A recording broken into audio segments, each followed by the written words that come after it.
కేసులు పెట్టినా జైళ్లలో పెట్టినా ప్రజల పక్షాన పోరాటం చేసి తీరుతామని, కూటమి ప్రభుత్వం ఇచ్చిన హామీలు నెరవేర్చేలా మెడలు వంచుతామని అనంతపురం జిల్లా వైఎస్ఆర్ కాంగ్రెస్ పార్టీ అధ్యక్షుడు అనంత వెంకటరామిరెడ్డి అన్నారు.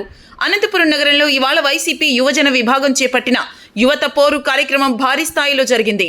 నగరంలో వైఎస్ఆర్ కాంగ్రెస్ పార్టీ శ్రేణులు పెద్ద ఎత్తున ర్యాలీ నిర్వహించాయి. అనంతరం కలెక్టరేట్ వద్ద ధర్నా కార్యక్రమాన్ని నిర్వహించారు. ఈ కార్యక్రమంలో అనంత వెంకటరామిరెడ్డి, జడ్పీ చైర్పర్సన్ గిరిజమ్మ, తాడిపత్రి మాజీ ఎమ్మెల్యే కేతిరెడ్డి పెద్దారెడ్డితో పాటు పెద్ద ఎత్తున నాయకులు, కార్యకర్తలు పాల్గొన్నారు.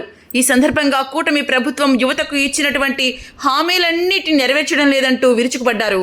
జిల్లా అధ్యక్షుడు అనంత వెంకటరామిరెడ్డి మాట్లాడుతూ, హామీలు నెరవేర్చకపోతే కాలర్ పట్టుకుని నిలదీయాలని గతంలో నారా లోకేష్ అన్నారని, ఇప్పుడు యువతకి ఇచ్చిన ఏ ఒక్క హామీ నెరవేర్చడం లేదని, మరి కాలర్ పట్టుకోవచ్చా అంటూ నిలదీశారు. రాష్ట్రంలో ఉన్న కొత్త ఉద్యోగాలు ఇవ్వలేదు సరికదా, ఉన్న ఉద్యోగాలను కూడా తీసేసిన మోసగాడు చంద్రబాబు అన్నారు. 20 లక్షల ఉద్యోగాలు, నిరుద్యోగ భృతి ఎక్కడికి వెళ్లాయని ప్రశ్నించారు. సూపర్ 6 హామీల్లో ఏ ఒక్కటి కూడా అమలు చేయకుండా అన్ని వర్గాల ప్రజలను మోసం చేశారన్నారు. ఇచ్చిన హామీలకు ప్రధాని మోదీ కూడా బాధ్యత వహించాల్సి ఉంటుందన్నారు. ఇచ్చిన హామీలు నెరవేర్చే దిశగా వైఎస్ఆర్ కాంగ్రెస్ పార్టీ పోరాటం చేస్తుందని, ఇప్పుడున్న 3 పార్టీలతో పాటు రాహుల్ గాంధీ కాంగ్రెస్ పార్టీ, షర్మిల కాంగ్రెస్ పార్టీలు కూడా కలుపుకుని ఎదురు వచ్చినా వెనక్కు తగ్గమని అనంత వెంకటరామిరెడ్డి అన్నారు.